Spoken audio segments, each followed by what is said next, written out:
Olá, bem, então hoje nós vamos conversar mais um pouquinho sobre o livro chamado A Maturidade, do escritor Rafael Llanos Cifuentes.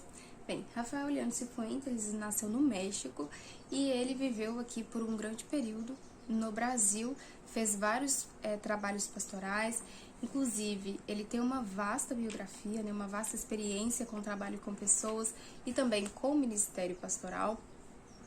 Então, ele foi doutor em Direito, sacerdote, trabalhou com jovens, com casais, ele foi professor de Direito Matrimonial, coordenador pastoral familiar, da Juventude Pastoral Universitária.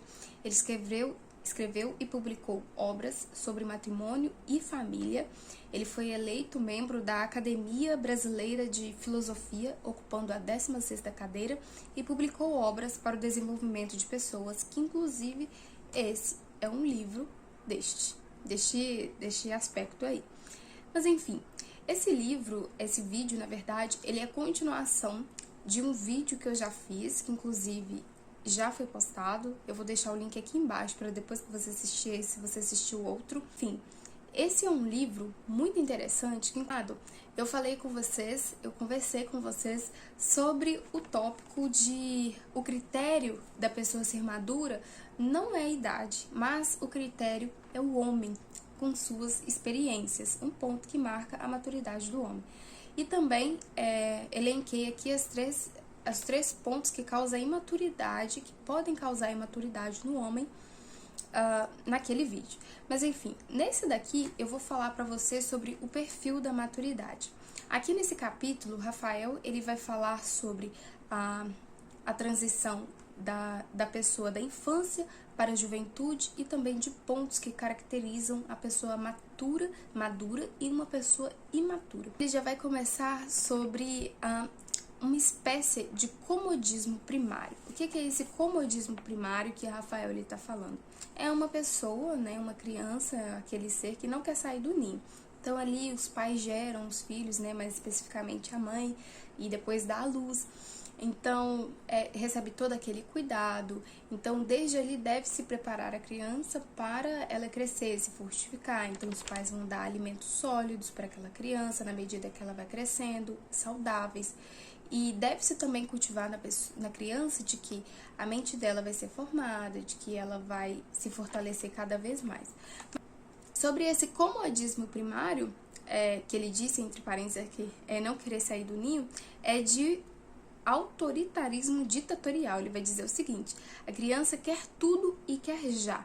E se não consegue, vinga-se com choros e berros que irritam os pais e que são armas eficazíssimas para vencer as suas batalhas. Mini conquistador. Aprende também, não se sabe como, as manhas da dissimulação e assombra a arte de fingir. Torna-se ingenuamente astuto, ainda que seja apenas um bebezinho encantador.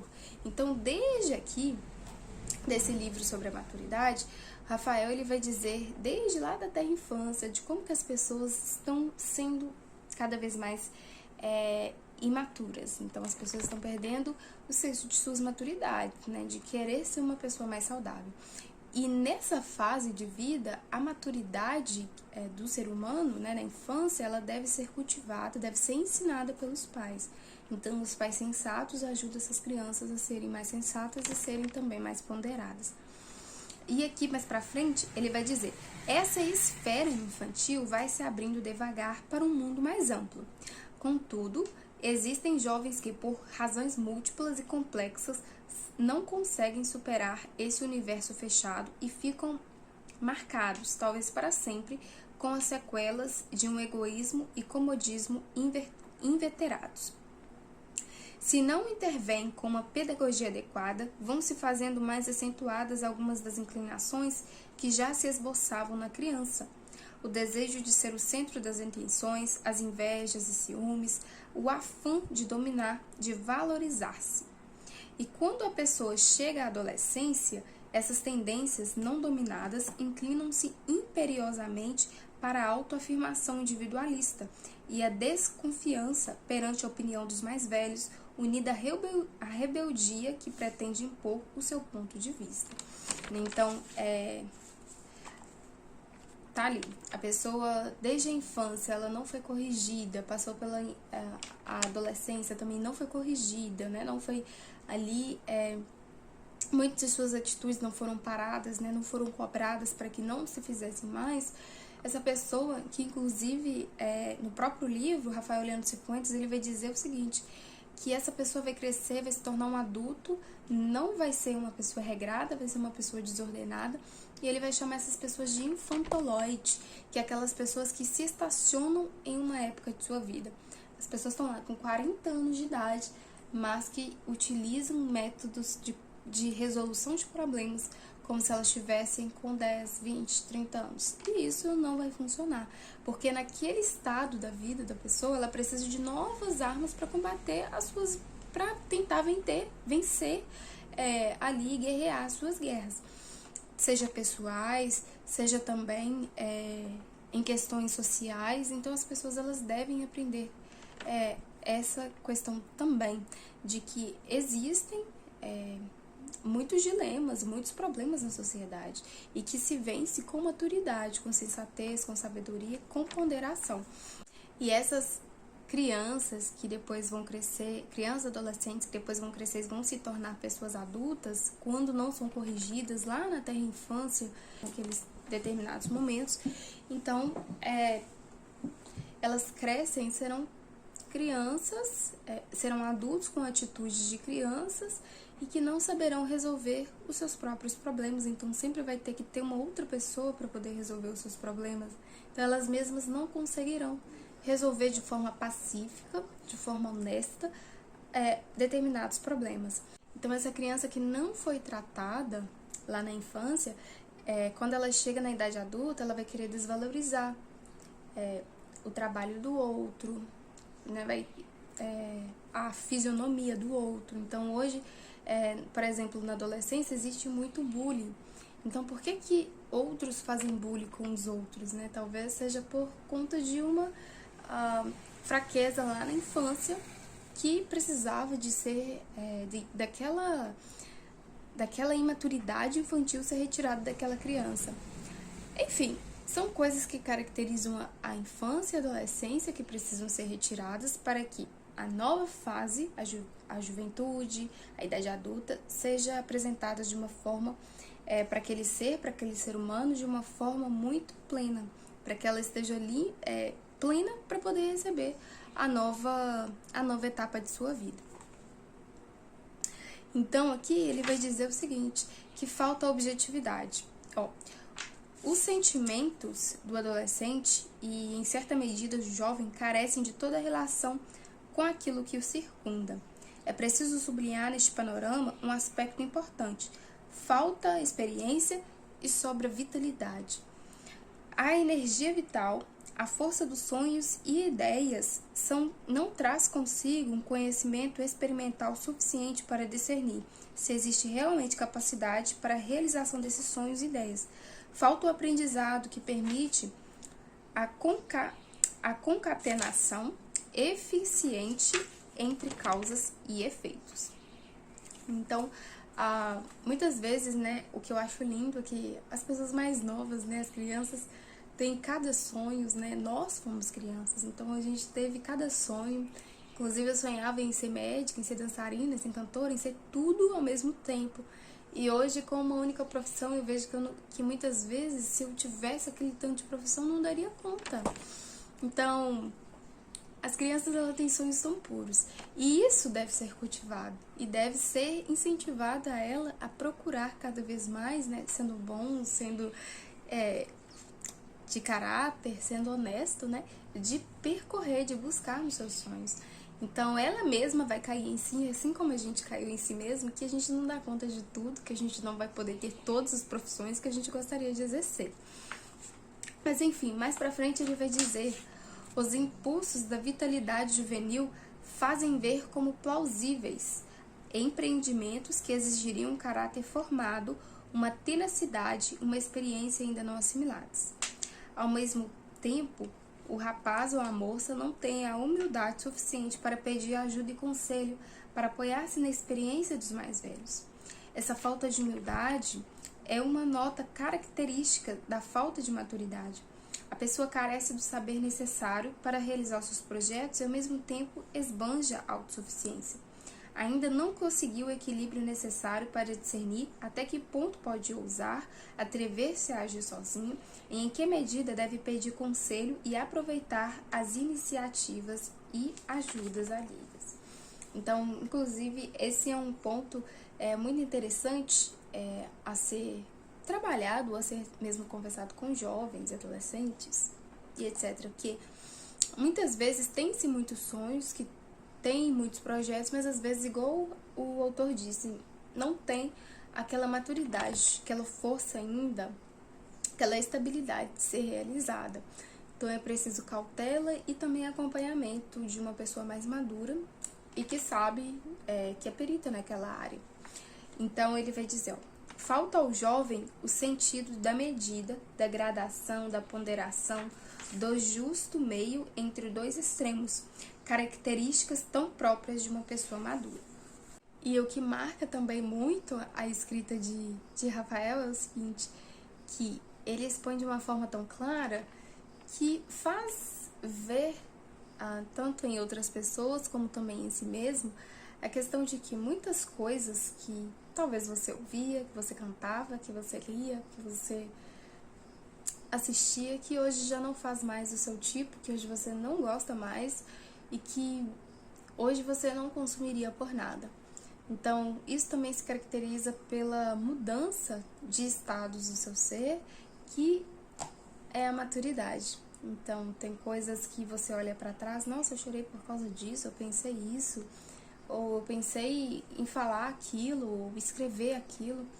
Então, e nisso você coloca peso ali em relação a isso, e você para e pensa, nossa, ainda bem que eu não fiz isso, ainda bem que eu não falei aquilo, que eu não ouvi, que eu não escrevi aquilo.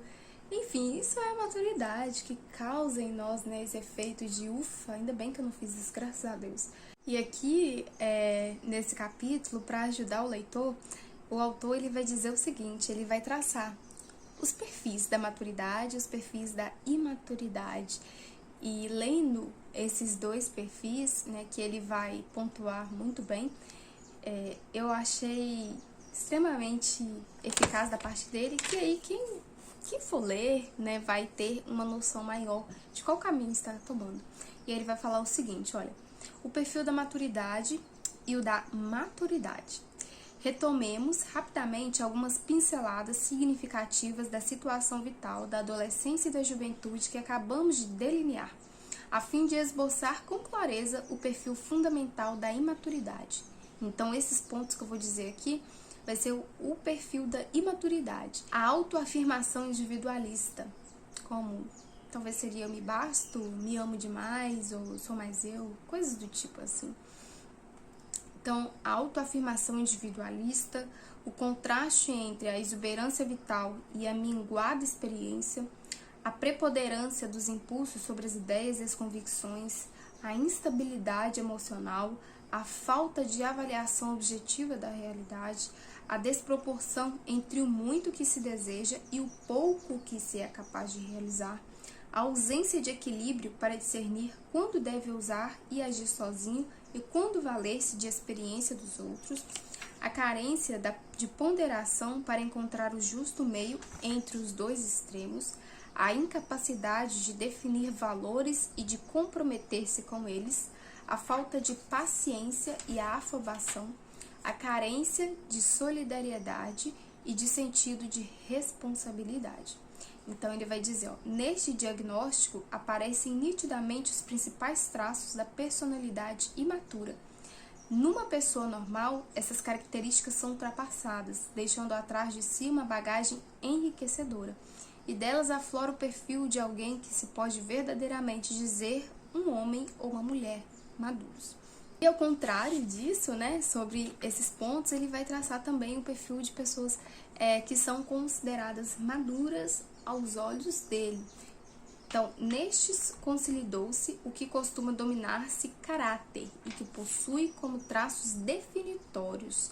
Então, pessoas maduras, a firmeza interior da pessoa, a fusão harmônica entre o pensar, o sentir e o agir, a segurança e a serenidade no viver, a tomada de consciência nas próprias limitações do caráter, reduzido das próprias energias, da índole transitória da vida humana, a compreensão do esforço que exige iniciar uma obra, dar-lhe continuidade e terminá-la cabalmente, a capacidade de domesticar os impulsos para convertê-los em virtudes, o conhecimento objetivo e profundo das outras pessoas, das verdadeiras qualidades e também das suas carências, preguiças e desleixos, deslealdades e insinceridades, máscaras e teatralidades, a abertura para os outros e a firme decisão de transformar a vida num serviço a todos. Esses homens e mulheres maduros com certeza já terão sentido os efeitos das luzes e sombras da rotina, a sensação de que a vida cotidiana oferece poucas novidades autênticas. Então ele vai falar, sem perderem o otimismo e a fé no homem, fizeram-se mais prudentes e cautelosos. Então coisas interessantes como do tipo a compreensão do esforço que exige iniciar uma obra, dar-lhe continuidade e terminá-la cabalmente. Eu achei tão interessante porque pode-se ver muito hoje, que inclusive temos que tomar bastante cuidado para não fazer isso, iniciar uma obra, iniciar um negócio, iniciar um sonho e não dar continuidade, não fazer um fechamento de forma cabal, de forma integral, de forma perfeita. Então, inicia-se um sonho e as pessoas já desistem na primeira dificuldade. E nisso as pessoas têm levado isso também para os relacionamentos. Inclusive, isso vai de encontro com a teoria de Zygmunt Bauman, quando isso é levado para o relacionamento, que é a teoria do amor líquido. Inclusive, vou deixar o link aqui na bio, se você quiser, você pode assistir depois esse vídeo. Enfim, e aí ele vai dizer, vão se desenhando assim os contornos da ciência do viver maduro. Uma mulher e um homem, no sentido cabal da palavra, capaz de inspirar confiança, ou seja, uma mulher e um homem maduros. Então esse foi o capítulo de hoje. Então nós falamos desde a infância, que deve-se tomar cuidado com as atitudes imaturas, da infância, da adolescência, e que muitas vezes quando isso não é arrancado desde lá, tratado desde lá, isso traz grandes consequências para a vida adulta. Então, um adulto usando métodos de resolver problemas de uma criança de 5 anos não vai dar certo, porque a criança chora, grita, berra. E como no primeiro capítulo, Rafael disse, os adultos vão levar tudo pro lado pessoal, achando, muitas vezes as pessoas vão te cobrar de uma coisa que é social, de uma coisa que é dever de todo mundo. E aí as pessoas podem achar que é algo pessoal, mas nem sempre é pessoal. Às vezes é algo que precisa ser trabalhado em nós mesmos pra gente não achar que tudo é pessoal. Correto? Enfim, e traçamos também aí, citei aqui alguns pontos que ele tinha elencado sobre maturidade e imaturidade. E eu espero que vocês tenham gostado. Dúvidas, eu estou aqui, pode deixar nos comentários ou me enviar um e-mail. Curta esse vídeo, comente, compartilhe, eu vou ficar muito feliz. E se inscreva aqui no meu canal se você não é inscrito. E a gente se vê até no próximo capítulo.